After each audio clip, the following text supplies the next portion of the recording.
Hey guys, welcome to a brand new Monday morning episode of 10-Minute Kick-Ass Coaching. Really glad to have you here today on President's Day, or what I like to call Leadership Day.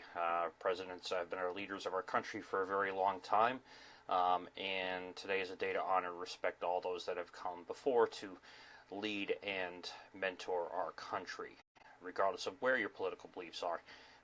It's a day of honoring those that have been there and helped lead where we are at as a society. Whether you love it or hate it, it is the fact. So that's what today's about. It's President's Day. Some people are off from work today. I'm not here working in the office doing some coaching calls, so no rest for the wicked, so to speak. So that's a really good thing. Today we're going to talk about, and it kind of parallels into what I talked about Saturday. We talked about things being specific, making sure things were going to happen that were specific. And do things need to happen in a timely attitude? When you deal with whatever you're doing, is it important to be timely and time specific with whatever you decide you want to do? So we're going to get into that today and really talk a little bit more about that. So I talked about your planning things over the long period of time, making sure you follow your goals and follow what you set out there and make sure they're measurable. But it is vitally important to make sure you write things down and follow through on them. Well, I'll use an example. Coaching clients. When I work with coaching, not necessarily consulting, that's a little bit of a different arrangement, but coaching clients, we write down very specific things we want to achieve, very specific things we want to make sure we follow and we maintain and we grow, and we measure the specific results based on the action. Is it important to me that coaching client, we both establish the protocol and we both establish the goals that we want to get done, and everything's written down on paper to accomplish it before we go on to the next session? Yes. In fact, if I'm working with someone in a coaching relationship and we're not getting anywhere with it, and we keep having that fist-to-cuff roadblock, I end the relationship very quickly, without prejudice, without thinking twice about it. I'll be glad to talk to the person once and make sure we're on the same page if we're not quite sure, and know that if we have this discussion again, it may not be a great situation for either one of us. I have a coaching mentality. I have a winning mentality. I have the mentality that we need to accomplish and follow through to the end game, just like in my strategy ladder. And we got to make sure we can get there. And the only way we're going to get there is to have us both on the same page getting there. We don't always have to agree on everything. That's not the way it is. It's not a one-size-fits-all that I have to agree with you and you have to agree with me. That's not true at all. Sometimes I'll get things from you that are way better than I could ever come up with.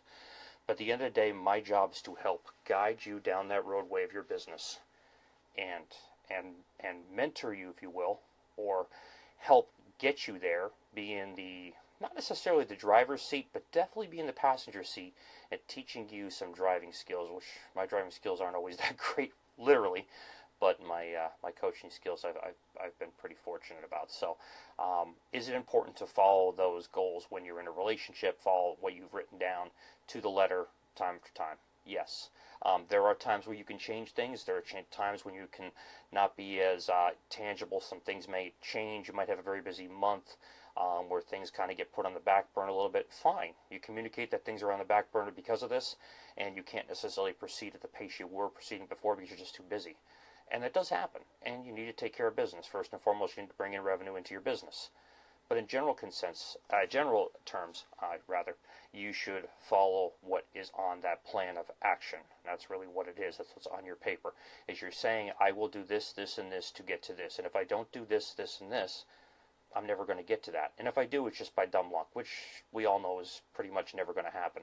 Not much really in this world does happen by dumb luck. It does happen. It is a factor, but it's more of a variable than a realization. Doesn't happen very often. It's sort of like hitting the lottery. I could win $1 million. I could scratch off the ticket. I could say, hey, there's no doubt I have the potential to hit the lottery and win, and you do. You have odds against you, but you have a potential for it. But the likelihood based on those odds, not very good. All you did was scratch out a ticket. You spent your money, your $1, your $5, your $10, your $20, whatever the case was. And if you won, great. And if you didn't win, well, you didn't win. Your odds in business are much better than a lottery ticket. I would hope so. So if you have things written down, plans of action, things to happen, whether you developed them, your business partner developed them, you and your wife developed them, your manager developed them with you, you developed them with your manager, with the owner of the company, whatever that criteria that's written down on that paper is, you made sure that you were able to develop and follow through. And the only way you're going to do it is to follow those action plans in order to happen. It's probably the best thing I've ever seen. I've seen as of late in seminars, or probably ever, are little simple papers saying this is the goal and this is the action plan to get there. I know that when I do that, it happens. If I don't write down and fill out the action plan on what we want to do, what we want to accomplish, and then follow through on the processes in order to get there, it's never going to happen. And I'm a person of action. It's still never going to happen. And you're never going to do it. So make sure whatever you put down is attainable. It's what you want to do. It's what you can do. It's what you can follow through on. It's all of those. Make sure that plan of action is followed and maintained. If you work with somebody, make sure you follow it. If you don't agree with them, ask them. Don't just not do it. Don't just say, I think that's bullshit. I'm not doing that. That doesn't work.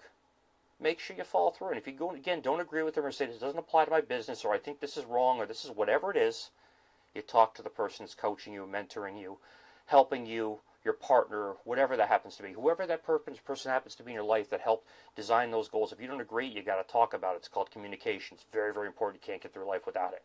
Make sure you communicate and you talk about what's written down, that plan of action, and how you're going to get there. And if we didn't do it, why didn't we get there? When I ran a carpet cleaning franchise, I was the person that was the guy cleaning the carpet and upholstery and water damages and stuff. I was the technician in the field, and to this day, there are rare times, but I still do it. In general, we had a plan of action that had to be followed in order to get things done. When my technicians were in the field, there were criteria met, both in quality control, both in presentation, both in safety, and also in performance. The performance could be sales measured. So there were different variables we tracked of each particular technician in the field. And I was one of those technicians at one point, but I made it a lot more detailed when I took over the organization to make sure we tracked these different performance, these key point indicators, some people call them KPIs. The key point indicator was your performance, what you were able to do on the job, and were you able to offer additional products and services to the customer? Were you following safety protocol? Were you backing the truck correctly? Was it far enough away from the house where no fumes from the truck could affect or be a carbon monoxide issue, a safety issue? It could be a safety trip issue in the house.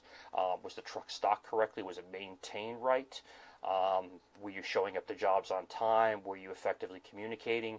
All those variables went into those KPIs or key point indicators that we had to look at on a given day. Those key point indicators, a lot of people consider them just business owner or general manager. No, it's their KPIs are everybody. Just everybody has different KPIs. Again, what are those little things, those parts of the plan of action, or again, key point indicators of what's getting done, how things are getting applied, how things are getting done. If you don't track what needs to get there, if you don't track the performance of your people, if you don't track where things need to be, then that plan of action is irrelevant and stupid. There's no reason to have it. So track what needs to get tracked. If you have technicians, find out what those KPIs are in your business, what those key point indicators are, put them down, separate them into sections, and make sure you follow through on your plan of action. That means Technician Joe scored this, and he did this, and this, and this, but this is an area that Technician Joe needs to work on because he might not be quite there in a certain area. I don't like using words called failing. Failing is a failing attitude and a poor attitude. If you're training them correctly, 90% of the time they're going to do it. There are 10% of the people out there that are never going to get it, never would get it, and you can't worry about that. But the 90% will get it, and they will do it as long as they're trained and mentored right. And if they're not, you hired them. You got to look yourself in the mirror and say, was it mostly my fault or mostly their fault? And that's how you know. So track, maintain, write down your plan of action, test your KPIs or key point indicators, and know what needs to get done. Without that, it's chaos. You have no organization. You have no organization, you have no systems, you have no structure to your business, you don't have a business, you have a circus. And even a circus is going to be more organized than you will be. So keep those things in mind. Sorry for some of the harsh words, but it's the truth of business. Business is brutal, rough, and unforgiving. And you need to be on your game every day when you do it, because it's very quick. Very quickly in this world can you ruin your reputation. Much quicker than you can ever build it. So put those things in place, track them, make sure people are doing their jobs, and that's how you're going to know if they're doing their jobs. Follow through. All right, guys. Appreciate it. Welcome. Thank you for being here in episode number 56. if I'm saying that, 56 of 10-minute kick-ass coaching today. I'm in my home office getting some things done, going through some coaching calls and calling back some potential prospects. It's been a pretty busy week. So thank you very, very much for your time today. I enjoy having you here. Feel free to comment, write down any ideas or thoughts you may have on it. I always appreciate it. And keep them coming, and I will keep these episodes coming every day. A brand new episode of 10-minute kick-ass coaching about a particular subject. Most people didn't think I was going to get past 5 or 10. And you know that list I was talking about, those KPIs, that plan of action I was just talking about? Well, that in particular is what got me to episode number 56, was writing these things out and planning them out. They're not by accident. They are on purpose. They are done. I'm looking at notes on my computer as I'm doing this, or notes on my phone as I'm doing this, or on a piece of paper. Whatever it is, that's how I get through it. That's how I'm planning my action. Rock on. See you tomorrow. Have a great night.